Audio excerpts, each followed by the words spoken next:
Hello friends, my name is Rekha and welcome to my channel M for teaching. आज मैं फिर हाजिर हूँ आप सभी के सामने एक नए वीडियो के साथ, एक नए कंटेंट के साथ। आज की वीडियो यानी कि जो आज का कंटेंट है वो हमारे एजुकेशन साइकोलॉजी यानी कि शिक्षा मनोविज्ञान का पार्ट 3 है, जिसमें मैंने मेथड्स ऑफ एजुकेशन साइकोलॉजी यानी कि शिक्षा मनोविज्ञान की विधियों को परिभाषित किया है, उन्हें एक्सप्लेन किया है, जो आपके आने वाले एग्जाम में जिसमें से 4 या 5 क्वेश्चन आपके शॉर्ट बनते ही हैं।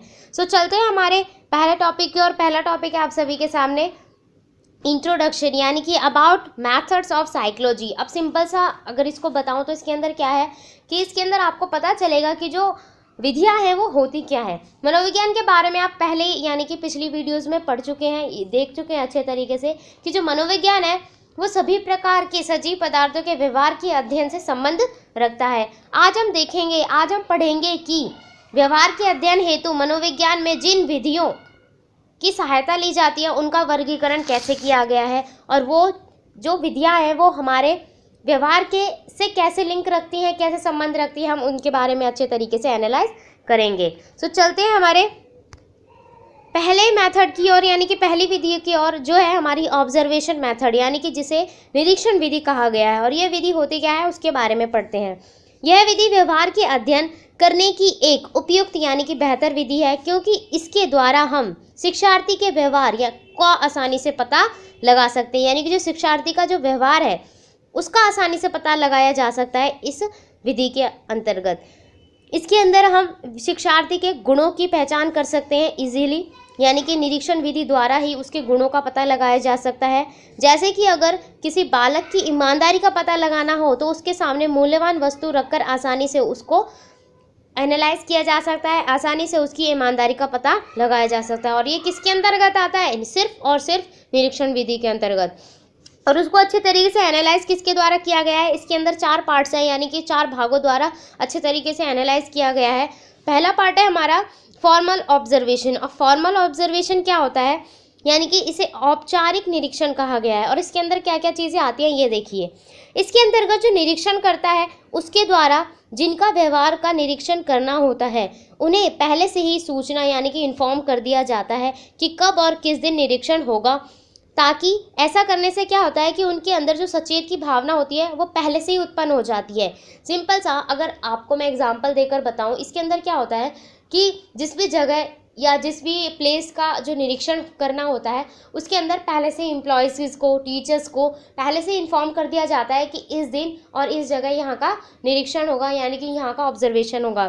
सो पहले से एम्प्लॉयज़ को पता चल जाता है तो वो क्या करते हैं, अच्छे तरीके से पहले से ही जो मैनेजमेंट है वो अच्छे तरीके से सुधार कर लेते हैं, उसके अंदर अच्छे तरीके से मैनेज कर लेते हैं। इसीलिए इसे ऑब्जर्वेशन यानी कि फॉर्मल ऑब्जर्वेशन का नाम दिया गया है, औपचारिक निरीक्षण का नाम दिया गया है। नेक्स्ट है हमारा इनफॉर्मल ऑब्जर्वेशन। अब इनफॉर्मल ऑब्जर्वेशन क्या है इस चीज़ के बारे में पढ़िए। आपको सिंपल अब पता चल गया होगा, जब औपचारिक में ये चीज़ें हैं तो अनौपचारिक में क्या होंगे ये तो आपको पता ही चल गया होगा। इनफॉर्मल ऑब्जर्वेशन को अनौपचारिक निरीक्षण कहा गया है। इसमें से जो सरल शब्दों में अगर मैं बताऊं तो इसमें क्या है कि औपचारिक निरीक्षण की तरह इस पर विशेष ध्यान नहीं दिया जा सकता। इसके अंदर क्या होता है कि ना तो समय के बारे में पता रहता है और ना ही जगह के बारे में पता रहता है। डायरेक्ट क्या हो जाता है, यहाँ पे निरीक्षण हो जाता है, ऑब्जर्वेशन हो जाता है। यानी कि अगर एग्जांपल देकर अगर मैं आपको बताऊं, जैसे कि आप ले लीजिए रेलवे स्टेशन। अगर रेलवे स्टेशन का ऑब्जर्वेशन करना है, उसका निरीक्षण करना है, तो वहाँ पर किसी भी एम्प्लॉय को, जो वहाँ के मेंबर्स हैं, उनको पहले से ही कोई भी इंफॉर्मेशन नहीं दी जाती कि इस दिन यहाँ का ऑब्जर्वेशन होगा, यहाँ पर निरीक्षण होगा। सो इसके अंदर क्या होता है कि उन लोगों के अंदर सचेत की भावना नहीं आती और जो भी प्रॉब्लम्स होती हैं वो ईजिली सामने आ जाती हैं। इसीलिए इसे इनफॉर्मल ऑब्जर्वेशन यानी कि अनौपचारिक निरीक्षण कहा गया है। चलते हैं हमारे नेक्स्ट टॉपिक पर। नेक्स्ट है हमारा पार्टिसिपेंट ऑब्जर्वेशन। अब ये क्या होता है, यानी कि सहभागी निरीक्षण क्या होता है? इस निरीक्षण के अंतर्गत निरीक्षणकर्ता बालक के साथ रहकर जांच या निरीक्षण करता है। इसके अंतर्गत दोषयुक्त तथ्य यह आता है, यानी कि दोषयुक्त यानी कि जो प्रॉब्लम है वो क्या आती है सामने, कि जो निरीक्षणकर्ता के सामने खुलकर व्यवहार नहीं कर पाता कोई भी विद्यार्थी। यानी कि क्या होता है, कई बार जब ऑब्जर्व करने के लिए जो निरीक्षण करता है वो काफ़ी ज़्यादा आ जाते हैं, किसी क्लासरूम में जाकर बैठ जाते हैं और वो किसी बच्चे के सामने कोई टॉपिक रख देते हैं उस चीज़ को अच्छे तरीके से खुलकर एक्सप्लेन करने के लिए। तो वो क्या होता है कि वो बच्चा उसे अच्छे तरीके से एनालाइज नहीं कर पाता है, नर्वसनेस की वजह से, किसी डर की वजह से। तो क्या होता है कि वो अच्छे तरीके से खुलकर व्यवहार नहीं कर पाता, इसीलिए इसे सहभागी निरीक्षण कहा गया है, इसे पार्टिसिपेंट निरीक्षण यानी कि ऑब्जर्वेशन कहा गया है।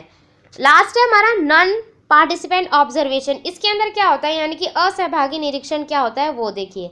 सरल शब्दों में इस चीज़ को स्पष्ट अगर किया जाए, मैं अगर करूँ तो इसके अंदर क्या होता है, इसमें जो निरीक्षण करता है वो अपने आप को छुपाकर निरीक्षण करता है या कह देता है कि वो एज अ टीचर आया हुआ है और वो आपके सामने खड़ा है सिंपल, या फॉर्मल ड्रेस में आ गया और वो सामने एक एज अ पेरेंट्स आपके सामने खड़ा हुआ है और बच्चे उस चीज़ को पढ़ रहे हैं, अच्छे तरीके से एनालाइज कर पा रहे हैं।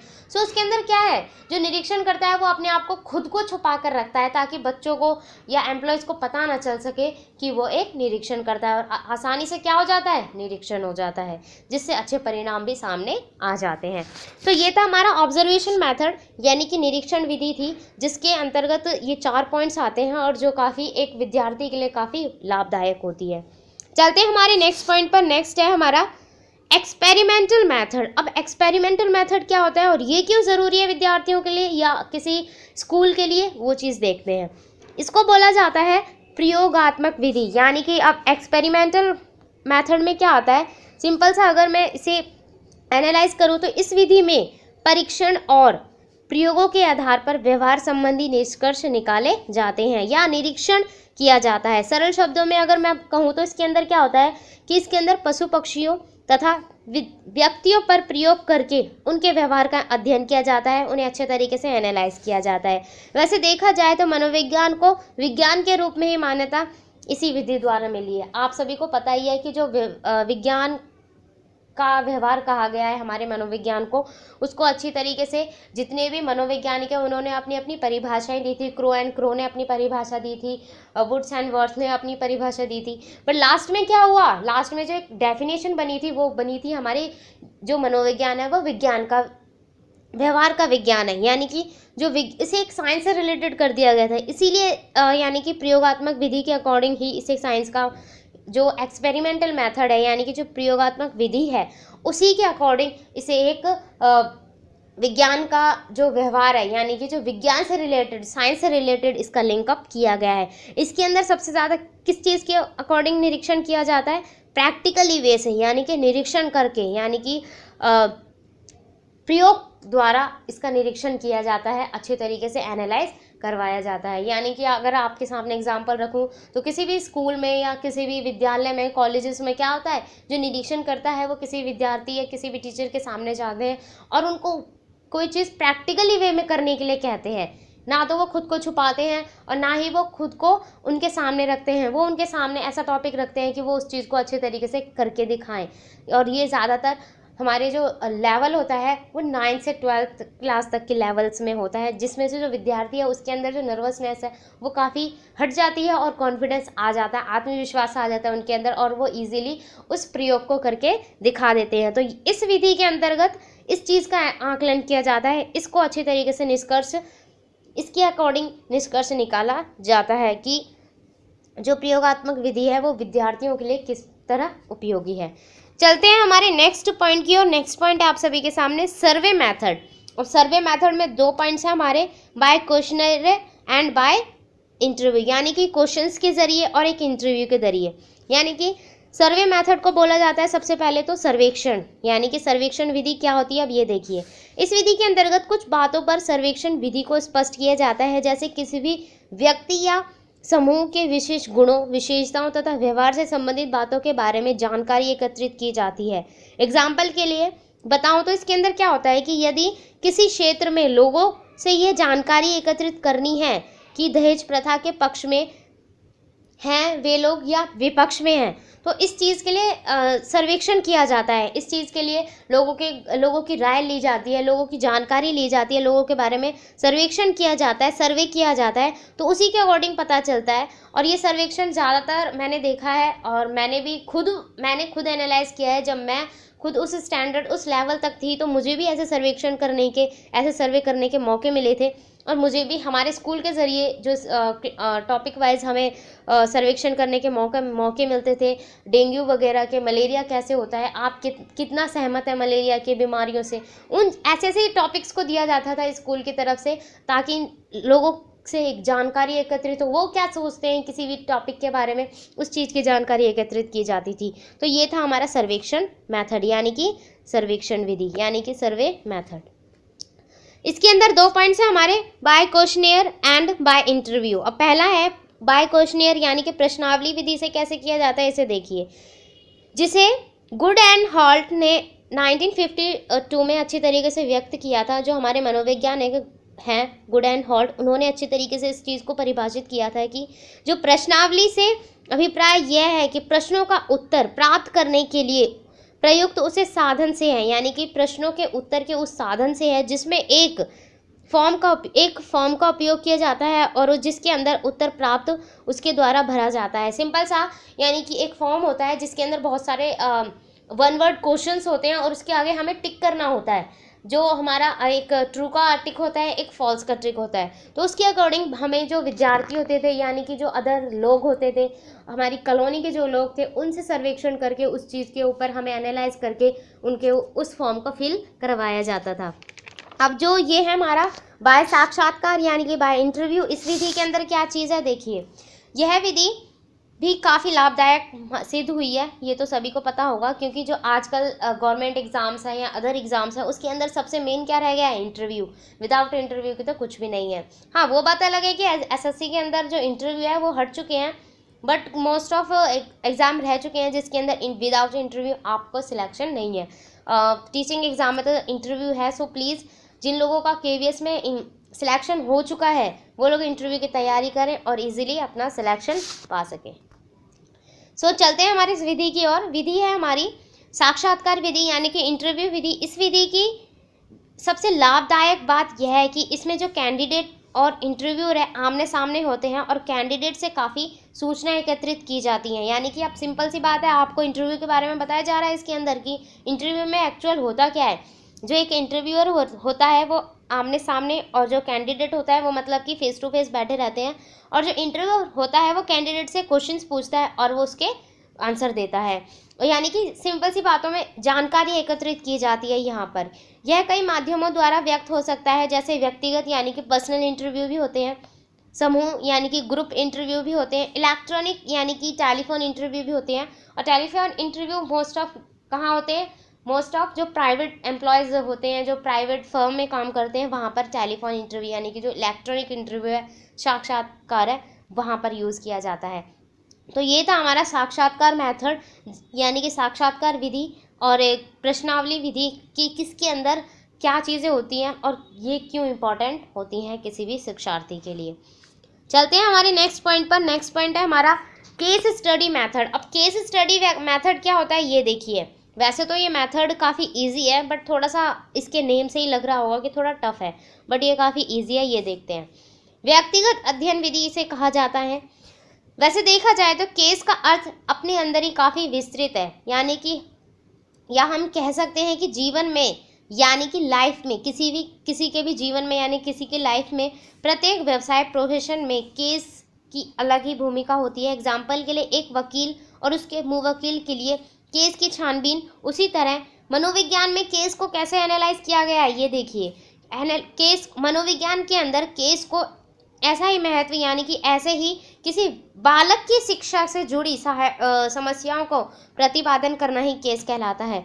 सिंपल सा, अगर इसके अंदर जो बातें बताई गई हैं केस स्टडी की जो परिभाषा है उसके अंदर ये बताया गया है कि जैसे फॉर एग्जांपल जो केस है वो हमारा किससे रिलेटेड है, हमारा लॉ से रिलेटेड है, यानी कि कानून से रिलेटेड है। उसके अंदर क्या होता है कि एक वकील होता है और एक मुवक्किल होता है, उसकी मुवक्किल की समस्याओं का हल निकाला जाता है वकील द्वारा। ऐसे ही मनोविज्ञान के अंदर क्या होता है, जो शिक्षार्थी है, शिक्षक शिक्षार्थी की प्रॉब्लम्स का यानी कि उसकी समस्याओं का प्रतिपादन करता है, उसे केस कहा गया है मनोविज्ञान के अंदर। अगर इसे अच्छे तरीके से परिभाषित किया जाए, यानी कि उसे परिभाषा द्वारा समझा जाए, तो इसके अंदर क्या है कि व्यवहार अध्ययन की वह विधि है जिसके अंदर किसी भी व्यक्ति विशेष का व्यक्तिगत रूप से, उसके समग्र रूप से उसके परिवेश को भलीभांति समझा जाए, उसका अध्ययन किया जाए, ताकि उसके व्यवहार और व्यक्तिगत के सभी पक्षों को सर्वांग यानी कि पूरी तरीके से स्पष्टीकरण संभव हो सके, यानी कि सिंपल से उसके व्यवहार के बारे में अच्छी तरीके से, उसके आसपास के माहौल, उसके परिवेश के बारे में एनालाइज किया जा सके, उसके बारे में सारी व्यक्तिगत इंफॉर्मेशन जानकारी हासिल की जाए। तो वो सब किससे होगा? हमारे केस स्टडी मेथड से होगा, यानी कि व्यक्तिगत अध्ययन विधि द्वारा संभव होता है। अब व्यक्तिगत अध्ययन मेथड के अंदर इसको भी 2 पार्ट्स में डिवाइड किया गया है। For the diagnose and treatment of the behavioural problem, यानी कि व्यक्तिगत अध्ययन का उद्देश्य, इसके अंदर क्या कहा गया है कि व्यवहारात्मक समस्याओं का निदान और उपचार। अब व्यवहारात्मक समस्याओं का निदान और उपचार कैसे किया जा सकता है, ये देखिए। इस कथन से तात्पर्य यह है कि वे व्यक्ति जिनकी कोई एक या दूसरी समस्याएं होती हैं, जैसे शारीरिक हो गई, सामाजिक हो गई, संवेगात्मक यानी कि इमोशन से जुड़ी हुई आदि, उनकी समस्याओं का निदान और उपचार किया जाता है। यानी कि सिंपल सी इसके अंदर कौन कौन सी चीज़ें आती हैं फर्स्ट वाले पॉइंट के अंदर, कि इसके अंदर जो शारीरिक, सामाजिक और संवेगात्मक 3 चीज़ों से जुड़ी हुई प्रॉब्लम का निदान और उपचार किया जाता है। बट सेकंड पॉइंट में क्या है? For providing better guidance and counselling, यानी कि अधिक अच्छा मार्गदर्शन और परामर्श देने के लिए। इसके अंदर इस पॉइंट में कहा गया है कि प्रत्येक विद्यार्थी को शिक्षा, व्यावसायिक और निजी मार्गदर्शन की आवश्यकता होती है। ये तो सभी को पता होगा कि जीवन में जितने, अगर हम विद्यार्थी हैं, अगर हम एक एडल्ट पर्सन बन जाते हैं, अगर हम किसी प्रोफेशन में हैं, तो क्या होता है कि एक सही मार्गदर्शन की ज़रूरत होती है, एक सही गाइडेंस की ज़रूरत होती है। सो उसके लिए हमें इस मेथड यानी कि इस विधि की उपयोगिता होती है, जिससे उनका उचित समायोजन हो सके और उनके द्वारा अपने घर, स्कूल और भावी विद्यालय में अधिक से अधिक विकास हो सके। सही गाइडेंस की ज़रूरत क्यों पड़ती है? सही विकास की ओर, यानी कि सही विकास मिल सके, उनका सही विकास हो सके, इसीलिए एक उचित गाइडेंस की ज़रूरत होती है। तो ये था हमारा केस स्टडी मेथड, और ये थी हमारी 4 विधियाँ जो हमारे मतलब कि बहुत इम्पॉर्टेंट है। और इन्हीं 4 विधियों में से मैंने मोस्ट ऑफ देखा है, मैंने एनालाइज किया है बहुत सारे प्रीवियस क्वेश्चंस को जो आप सभी के सामने आती हैं, यानी कि इन्हीं में से मोस्ट ऑफ क्वेश्चंस आप सभी के सामने आएंगे। Thanks for watching. Next video will be further topic a motivation, यानी कि about how to avoid problem while studying. Keep watching this channel. मैं इस चैनल के ज़रिए यानी कि इस वीडियो के ज़रिए आपको बताना चाहती हूँ, ये थी हमारी साइकोलॉजी की पार्ट 3 की वीडियो, जो काफ़ी इंपॉर्टेंट है और काफ़ी आप लोगों के आने वाले एग्जाम में भी काफ़ी इंपॉर्टेंट है, क्योंकि इसी से जुड़े हुए 4-5 क्वेश्चन शॉर्ट ज़रूर बनेंगे। और नेक्स्ट वीडियो के बारे में कहूँ तो नेक्स्ट वीडियो मैं एक स्पेशली लेकर आऊँगी, जिसके अंदर मैंने क्या देखा है कि जो मोस्ट ऑफ कैंडिडेट्स होते हैं वो बहुत सारी प्रॉब्लम्स को फेस कर रहे हैं।